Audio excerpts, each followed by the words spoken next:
बिस्मिल्लाहिर्रहमानिर्रहीम अस्सलाम वालेकुम very warm welcome to my YouTube channel psycho informative. आज की जो वीडियो है उसमें हम डिस्कस करेंगे कुछ कंट्रीब्यूशंस की जो कि मुस्लिम फ़िलासफ़र्स की होंगी और साइकोलॉजी की हिस्ट्री में मुस्लिम फ़िलासफ़र्स की क्या-क्या कंट्रीब्यूशन है, उन्होंने किस-किस चीज़ पर काम किया है। आज इस सब के बारे में मैं आपको इस वीडियो में बताऊँगी। सो वीडियो को लास्ट तक ज़रूर देखिएगा और मुझे ज़रूर बताइएगा कि वीडियो आपको कैसी लगी। जी, जो मुस्लिम फ़िलासफ़र थे वो बहुत कंसाइंस और क्लियर आइडियाज़ थे उनके about the type action and function of human nature. ठीक है, ह्यूमन नेचर के बारे में उनके बहुत क्लियर एंड कंसाइज आइडियाज़ थे। ठीक है, वो कहते थे जो बच्चा पैदा होता है वो बिल्कुल प्योर होता है, इसके अंदर किसी भी किस्म की नेगेटिव और पॉजिटिव फोर्स नहीं होती। उस टाइम पर वो कम्प्लीटली हारमनी में होता है, यानी कि उसके अंदर कोई भी इंटरनल कॉन्फ्लिक्ट्स नहीं होते तब तक। ये सारा कुछ कब होता है, जब वो बड़ा होना शुरू हो जाता है। ठीक है जी। जी, जो एक बहुत इंपॉर्टेंट चीज़ थी जिसके ऊपर मुस्लिम फ़िलासफ़र्स बिलीव करते थे वो ये थी कि इंसान के अंदर एक एबिलिटी होती है कि वो अच्छे बुरे में फ़र्क कर सकता है। सबसे पहले हम बात करते हैं इमाम रज़ी के बारे में। इमाम रज़ी ने क्या-क्या कंट्रीब्यूशंस की थी, अब इसके बारे में बताती हूँ। जी, इमाम रज़ी ने कहा था कि इंसान की जो होती है एक सेंटिमेंटल अटैचमेंट होती है चीज़ों के साथ, फ़िज़िकल और मटीरियल ऑब्जेक्ट्स के साथ। ठीक है, अगर ये जो मतलब कि अटैचमेंट है ये नहीं बनती या ख़राब होती है या मॉर्टल थिंग्स के साथ बन जाती है तो वो क्या करता है, फ्रस्ट्रेटेड हो जाता है और मेंटल पेशेंट बन जाता है। ठीक है, he keep on increasing his attachment with the things until it's become more important than necessary. यानी कि लोग जो है वो अटैचमेंट तब तक बनाते रहते हैं जब तक चीज़ें ज़रूरी हो जाती हैं। ठीक है, believe that person should have love other through God का एक मानना ये भी था कि इंसान को जो है वो लोगों से प्यार करना चाहिए। ठीक है, क्योंकि अल्लाह ताला ने हमें यानी कि खुदा ने हमें सब कुछ चीज़ें अता की हुई हैं। ठीक है, और जब खुदा की मर्ज़ी होती है तो ये सारी चीज़ें वो वापस भी ले लेता है। ठीक हो गया, उसके बाद चलते हैं हमारे नेक्स्ट कंट्रीब्यूटर की तरफ। हमारे नेक्स्ट कंट्रीब्यूटर हैं जी अल-फ़रेबी। जो अल-फ़रेबी थे वो बेसिकली एक फ़िलासफ़र थे और एक पोएट थे। ठीक है, वो कहते थे कि इंसान जो है वो 2 चीज़ों से बना हुआ है, बॉडी से और सोल से। इसके अलावा जी इनका ड्यूअलिस्टिक बिलीव था इंसान की नेचर के ऊपर, यानी कि ज़ाहिरी बात है इंसान के अंदर 2 चीज़ें होती हैं, एग्ज़िस्ट करती हैं, हमारी बॉडी और सोल। ठीक है, he was of the view of these their existence no relationship between the body and the soul। इसके अलावा ये बात करते थे कि ये इंडिविजुअली एग्जिस्ट करती हैं, इनका आपस में कोई रिलेशन नहीं होता। ठीक है, उसके बाद चलते हैं हमारे नेक्स्ट कंट्रीब्यूटर की तरफ। जी, इब्ने मशकविया के नाम से एक मतलब कंट्रीब्यूटर थे। उन्होंने कहा था कि man is composed of body and soul, यानी कि उन्होंने भी ड्यूअलिज्म की बात की थी। इन्होंने रूह का नाम इस्तेमाल किया था। रूह is the main factor that control our action and maintain them. ठीक है, हमारी जो रूह होती है वो तमाम बॉडीली एक्शंस को कंट्रोल करती है, इसके अलावा इनको मेंटेन करती है। If soul rule over the body then the person remain mentally healthy. यानी कि अगर हमारी जो सोल है, हमारी जो रूह है वो हमारी बॉडी को कमांड करती है तो हम मेंटली हेल्दी रहते हैं। ठीक है, but if the body rules over the soul the person become mentally ill. लेकिन अगर हमारा जो कंट्रोल है वो बॉडी के पास चला जाता है तो इंसान जो होता है वो परेशान या बीमार रहता है। उसके बाद हमारे पास है एविसीना या इब्ने सीना। एविसीना या इब्ने सीना की बात करते हैं तो हमारे पास ये एक फिजिशियन थे, एक साइंटिस्ट थे और एक फ़िलासफ़र थे। ठीक है, consider as the great physician of the middle ages के बहुत बड़े फिजिशियन थे।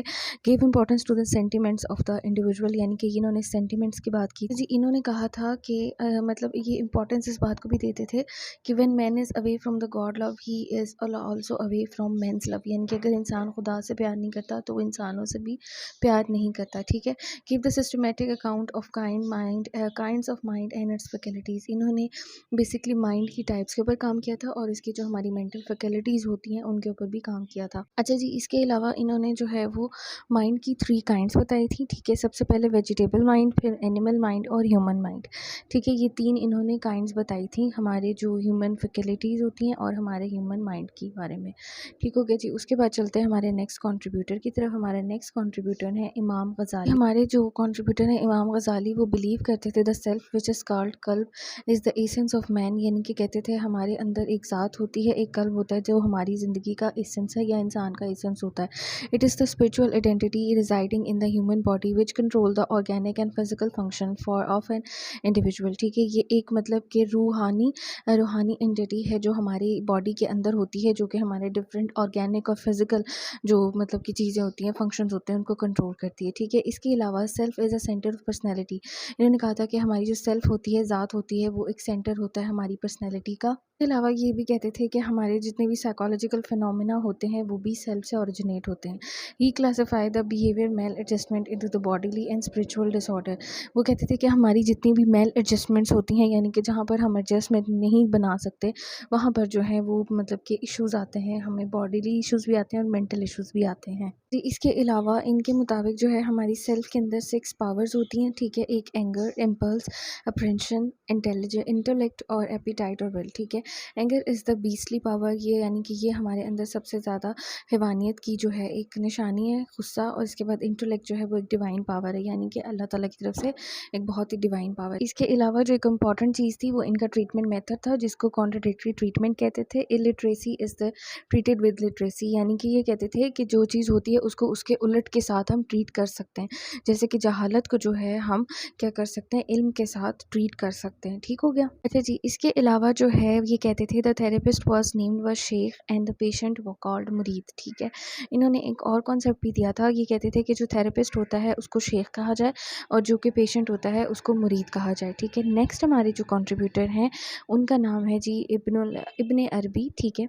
इब्ने अरबी ने क्या क्या कॉन्ट्रीब्यूशंस की थी, अब इसके बारे में पढ़ते हैं। जी, इन्होंने सबसे पहले वहदतुल वजूद का कॉन्सेप्ट दिया था। वहदतुल वजूद के कॉन्सेप्ट का मीनिंग है कि इंसान जो है वो खुदा की ज़ात का हिस्सा है, यानी कि अल्लाह ताला ने या खुदा ने जो है वो अपनी सिफ्त से इंसान को बनाया है, ठीक है। Because man is created by God, Allah Taala ने, खुदा ने हमें तख्लीक किया है। For the mental for mental health it is essential that should be perish himself in the ज़ात ऑफ गॉड, ठीक है। यानी कि इंसान की जो भलाई है, इंसान की जो एक वो आप कह सकते हैं कि इंसान की एक जो सही रास्ता है इंसान का, वो सिर्फ हमें खुदा पाक से मिलता है। जी, मुजद्दिद अल्फ़सानी के बारे में बात करते हैं। इन्होंने कॉन्सेप्ट दिया था वहदतुल शहूद का। वहदतुल शहूद का मतलब है कि खुदा की जो सिफ़त है, खुदा की जो एक रिफ्लेक्शन है, वो हर चीज़ में मौजूद होती है, ठीक है। इसके अलावा ये कहते थे a person who is completely in his self and a follower of शरीयत एंड शरीयत और तरीक़त इज़ मेंटली हेल्दी, मतलब इनका full Islamic point of view था।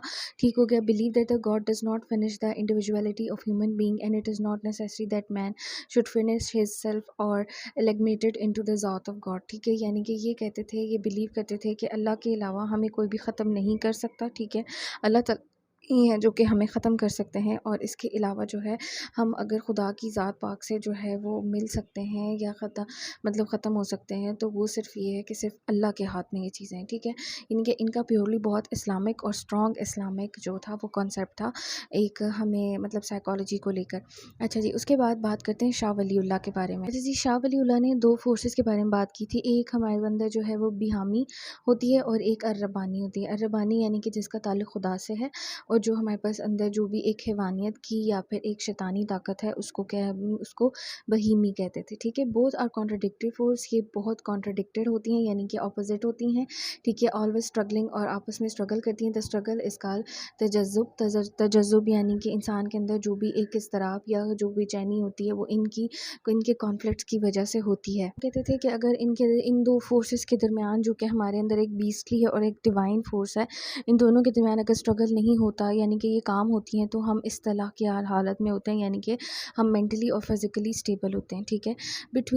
But why they when they are struggling, यानी कि जब इनके दरमियान स्ट्रगल होता है, कॉन्फ्लिक्ट होता है, तो हम इलाही तजज़ुब के अंदर होते हैं, ठीक है। यानी कि हमारी टेंडेंसी होती है कि हम मेंटल इलनेस की तरफ बढ़ सकते हैं। जी, मेरी आज की वीडियो, उम्मीद करती हूँ आपको ये वीडियो पसंद आई होगी, और अगर आपको ये वीडियो पसंद आई है तो प्लीज़ मेरे चैनल को सब्सक्राइब ज़रूर कीजिएगा। अपना बहुत सारा ख्याल रखिएगा, और अगर आपका कोई क्वेश्चन है तो आप कमेंट सेक्शन में पूछ सकते हैं। तब तक के लिए टेक केयर एंड अल्लाह हाफ़िज़।